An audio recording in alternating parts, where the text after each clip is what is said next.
Mike, Scott Insurance, how heavily do you rely on companies who do what Advanced Restorations does? Well, we rely heavily on them because they are needed when the client needs them most. It's after a loss, there's either a fire or water damage. So in some cases, we have clients that have residential housing. So who I have in there and what they're doing is extremely valuable and important, because it's not just managing what's broken or burned or damaged. It's managing who's also occupying the place. So this is the time of testing. This is the tipping point when it comes to clients, and you have a lot of commercial clients, right? Absolutely. Yeah. So they don't love paying insurance premiums to begin with. So if you mess up at this point, you're going to hear about it. Absolutely. It's an emotionally charged time all the way around. So you obviously have a choice. There are these national firms that go out and do this kind of work. There are more other local firms. Why Advanced Restoration? Advanced Restoration has shown me that they are a fully capable firm with all the latest equipment and capability. And most important is the communication process that they have between the client, possibly residents of the client, the insurance company, and myself as the insurance agent. So that, to me, has been the ability to communicate, keep everyone in the loop, and paint reasonable expectations as to how things will transpire or go from here. Yeah. That's been the key. You're putting the control of the situation into Advanced Restoration's hands in some respects, aren't you? Yeah, absolutely.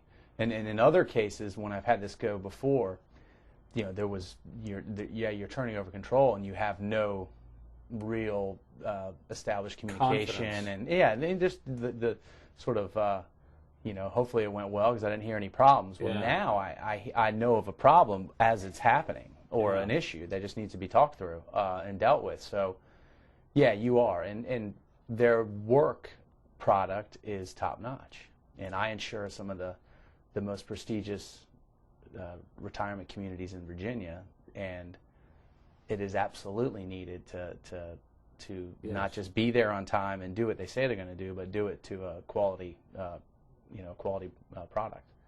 You have one of the top 100 independent insurance firms in the country. Scott Insurance is a big company. Mm-hmm. So how many claims a week are you involved with? Well, me, hopefully not too many a week individually. But the firm? Oh, the firm? Gosh. Yeah.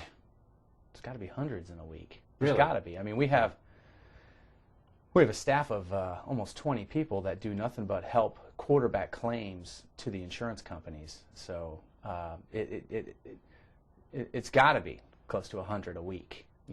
In talking with Steve, he told me that the most important thing a claimant can do, a client can do, is to stop the loss. Stop the loss. How does Advanced Restoration help you to achieve that? And do you agree that that's an important aspect of this? I do agree. Any like, for example, if there's a water loss, being proactive and getting right to it and not really waiting for what the insurance company is going to tell you to do, but jumping right on it to begin the work and to begin dealing with the issue and drying it.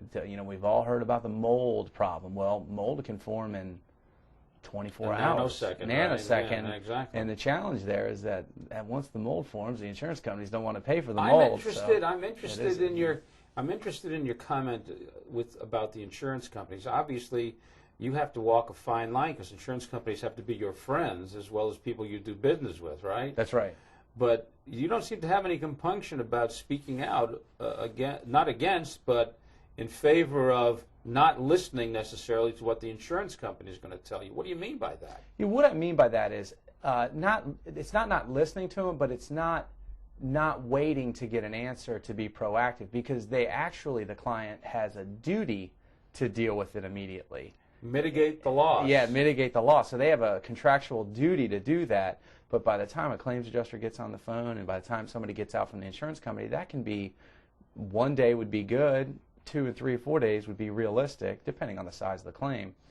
So there's a duty, yet there's always a inherent delay from the insurance company. And that's not I'm not saying the insurance company's bad, it's just logistics. Do can come into insurance play. companies rely heavily on the language of the contract to settle disputes? Absolutely. Absolutely. So if you're not mitigating your loss, you're not complying with the letter of the contract. That's correct. How does advanced restoration help you with that problem? For example, we just had a large claim. Because there was already a rapport established between me and Advanced, we were able to have them respond immediately and begin the water extraction and cleanup process immediately. It's already a large claim, would have been much larger without that active participation in it. When you're trying to get the building dry and cleaned up, the sooner my client can go back to being in business for what they do, and therefore, the claim is then usually less. You don't have to pay heightened business interruption claims. Right. So advanced restoration is really helpful to you they are your representatives at the loss, basically. Yeah, in a property claim like that, yes, they are. Because their performance is going to be reflected on me. We do rely on advanced restoration to stand in our place when a claim has happened. They are the focal point of mitigating the loss and directing which direction and directing what needs to be done going forward. The insurance is simply a mechanism to pay for the loss.